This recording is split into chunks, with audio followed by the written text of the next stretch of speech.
Class 9, Beehive Chapter 4 poem The Lake Isle of Innisfree. Okay so class beehive की chapter 4 की जो poem है उसका नाम है the lake of Isle of Innisfree. तो ये जो पोएम है इसके पोइट है विलियम बटलर यीट्स। ठीक है, तो इस पोएम में बच्चों ये जो लेक है आइल, ठीक है, इस लेक, ये जो लेक है वो इनिसफ्री में है। और जो पोइट है वो जब छोटे थे तो उनको अपने मतलब बचपन की याद आ रही है इस टाइम पर। और वो अपने बचपन की मतलब यादें सारी ताज़ा कर रहे हैं, अपने अतीत में चले जाते हैं क्योंकि वो इस जगह पर पहले गए हुए थे जब वो छोटे थे और उन्होंने काफी अच्छा टाइम यहाँ पे स्पेंड किया था अपना। ठीक है, तो अब क्या हो गया है कि प्रेजेंट में उनको फिर ऐसा फील हो रहा है कि वो फिर से उस जगह पे जाना चाहते हैं क्योंकि वो अब शहर में रहते हैं, है ना। तो शहर अब जैसे कि मतलब काफी शोर शराबा होता है शहरों में, है ना। तो वो अपनी इस लाइफ से बाहर निकलना चाहते हैं, मतलब जो शहरी परिवेश है उससे बाहर निकलना चाहते हैं और एक शांत जगह पर वो जाना चाहते हैं। तो उन्हें ऐसा लगता है कि ये जो आइल ऑफ लेक ऑफ, ये जो मतलब लेक है जो है ना, मतलब इनिसफ्री, ये एक बहुत शांत जगह है तो वो वहां पर जाना चाहते हैं।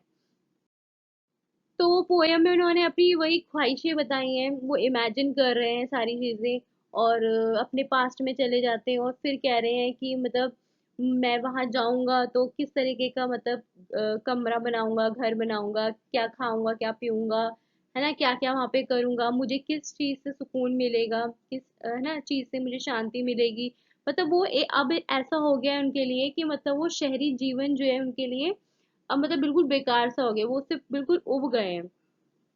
ठीक है, जो एकदम फास्ट लाइफ है शहर की वो उससे दूर जाना चाहते हैं एक बिल्कुल शांत जगह पे। So the first stanza is I will arise and go now and go to Innisfree and a small cabin built there of clay and battles made. 9 bean rows will I have there, a hive for the honeybee, and live alone in the bee loud glade. Arise यानी stand up, उठना, cabin एक कमरा, room, battles दीवारें बनाने के लिए मुड़ी हुई जो छड़ियां होती हैं, ठीक है, ट्विस्टेड स्टिक्स, ग्लेड यानी खुला हुआ, बी लाउड मधुमक्खियों की जो भिनभिनाहट होती है।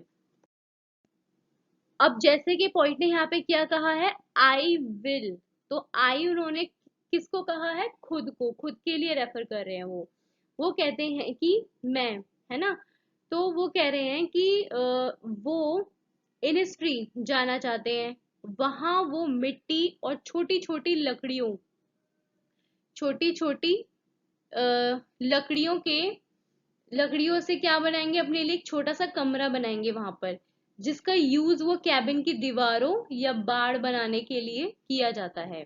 ठीक है, तो अब वो वहां पर जाएंगे, अकेले रहना चाहते हैं शांत जगह पे, तो उनको खाने के लिए भी कुछ ना कुछ चाहिए। तो वो कहते हैं कि 9 bean rows will I have there, वो कहते हैं कि मैं अपने कमरे के पास सेम की नौ मतलब 9 रोज में उनको उगाऊंगा और उन्हीं को ही खाऊंगा। साथ ही वो ये भी कह रहे हैं कि उनको मधुमक्खी के छत्ते से क्या मिल जाएगा, शहद, ठीक है, हनी मिल जाएगा। तो उनका कहना ये है कि वो खुली जगह जहां पर वो अपना कमरा बनाएंगे और जो मधुमक्खियों की भिनभिनाहट है उससे भरी होगी, और वहां वो अकेले और बिल्कुल, वो वहां पर शांति से और बिल्कुल अकेले रहेंगे। सेकेंड स्टेंजा है and I shall have some peace there for peace comes dropping slow dropping from the veils of the morning to where the cricket sings. Cricket एक तरीके का कीड़ा होता है। There midnight's all a glimmer and noon a purple glow and evenings full of the linnet swings. Veil कहते हैं piece of fine material worn by women protector hide the face यानी ढकना। क्रिकेट कहते हैं झिंगुर को, कीड़ा होता है ये। लिनेट एक तरीके का पक्षी होता है, as you can see here. Glimmer चमक। अब यहाँ पर जो पॉइंट है वो इन लाइंस में बता रहे हैं कि जब वो इनिस फ्री में जाएंगे, है ना, जब वो उस जगह पे जाएंगे तो उनको वहां पर क्या होगा, शांति महसूस होगी। और वो कहते हैं कि ये जो पीस है, जो शांति है, उसकी अनुभूति है ना, उसको फील वो धीरे धीरे करेंगे, है ना। तो ये जो यहाँ पर अब वो क्या बता रहे हैं कि उन्हें वो पीस मिलेगी कैसे, वो शांति कैसे मिलेगी उनको वहां पर। तो वो बताते हैं एक एक करके सारी चीजें, कि सुबह के टाइम में जब बादल छाए होंगे, है ना, आसमान में, तो जो सीन होगा, जो दृश्य होगा, वो मतलब इतना क्लियर नहीं होगा, थोड़ा मतलब अस्पष्ट होगा। तो ऐसा मतलब ऐसा लगेगा कि मतलब कुछ दिखाई नहीं दे रहा है, तो मानो जैसे सुबह ने क्या कर लिया हो, घूंघट ओढ़ लिया हो और वो छिप गई हो उस घूंघट में। तो इस नजारे को देखकर उन्हें क्या होगा, शांति मिलेगी, उन्हें शांति का अनुभव होगा। फिर वो कहते हैं कि जब क्रिकेट, यानी जो ये कीड़ा है, जो झिंगूर है, जो कीट है, वो गाना गाएगा जब, अब आपने भी सुना होगा बच्चे, जब बहुत ज्यादा एकदम शांति होती है ना, तब आप उसकी आवाज सुन सकते हो झिंगूर की, है ना। तो वो कहते हैं कि वो जो कीट है, वो जो कीड़ा है, जब गाना गाएगा तो वो आवाज उनको क्या देगी, शांति देगी, उन्हें पीस देगी। साथ ही आधी रात को जब वो खुले आसमान में टिमटिमाते हुए तारे देखेंगे, तो उनकी जो चमक है उन तारों की, वो उनको सुकून देगी, शांति देगी। दोपहर में उन्होंने क्या कहा है कि दोपहर में जब सूरज की रोशनी अपनी बैंगनी चमक देगी, तो उससे भी वो क्या करेगा, मतलब उनको शांति मिलेगी उससे भी। और शाम के टाइम में जब वो आसमान में उड़ते हुए लेनेट पक्षी को देखेंगे, तो भी उन्हें क्या होगा, पीस मिलेगा। थर्ड स्टेंजा है, I will arise and go now, for always night and day I hear the lake water lapping with low sounds by the shore. While I stand on the roadway or on the pavement's grey, I hear it in the deep heart's core. Night and day यानी हर वक्त, दिन रात। Lapping मोड़ना, hurt score मतलब हृदय का मूल, inner most part hurt का। अब क्या हो गया कि इन लाइंस में जो पोइट हैं जब अपनी ख्वाहिशें बताते हैं कि मतलब वो हर चीज में, चाहे दोपहर हो रात हो, हर चीज में एक सुकून बता रहे हैं जब वो वहां पर जाएंगे, है ना। तो अब यहाँ पर कवि के मतलब जो पोइट है वो ये कह रहे हैं कि जब, कि अब वो खड़े हो जाएंगे बिल्कुल, अब अराइज, आई विल अराइज, मैं खड़ा होऊंगा और अब भी जाऊंगा कहाँ पर, इनस्प्रे में।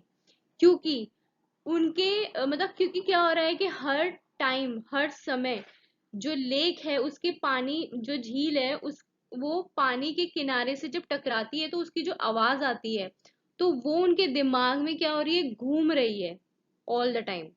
ठीक है, दिन रात घूम रही है उनके दिमाग में। तो ये जो आवाज है वो उसे झील, उस लेक की ओर आकर्षित करती है। उन्हें ऐसा लग रहा है कि वो लेक जो है उन्हें अपनी तरफ बुला रही है।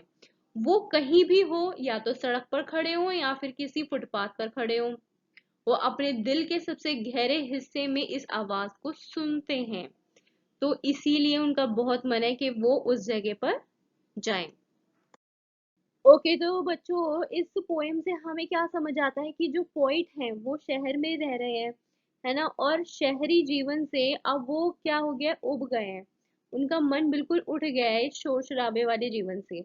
तो अब वो क्या चाह रहे हैं, अब उनका सिर्फ एक ही तमन्ना है कि वो जब बचपन में अपने जब छोटे थे तो इनिस्फ्री गए थे, है ना, उस लेक पे, लेक के पास। तो वो चाहते हैं कि वो दोबारा उस शांत वाली जगह पर जाएं, क्योंकि जब वो पहले गए थे तो उनको वो काफी पीस जगह लगी थी जहाँ पर बहुत शांति है। तो वो उसी जगह पर दोबारा जाना चाहते हैं, क्योंकि अब उनकी लाइफ में अब वो कैसा जीवन चाह रहे हैं, बिल्कुल शांत। इस शोर शराबे वाले जीवन से वो बिल्कुल अलग हटना चाहते हैं। ठीक है।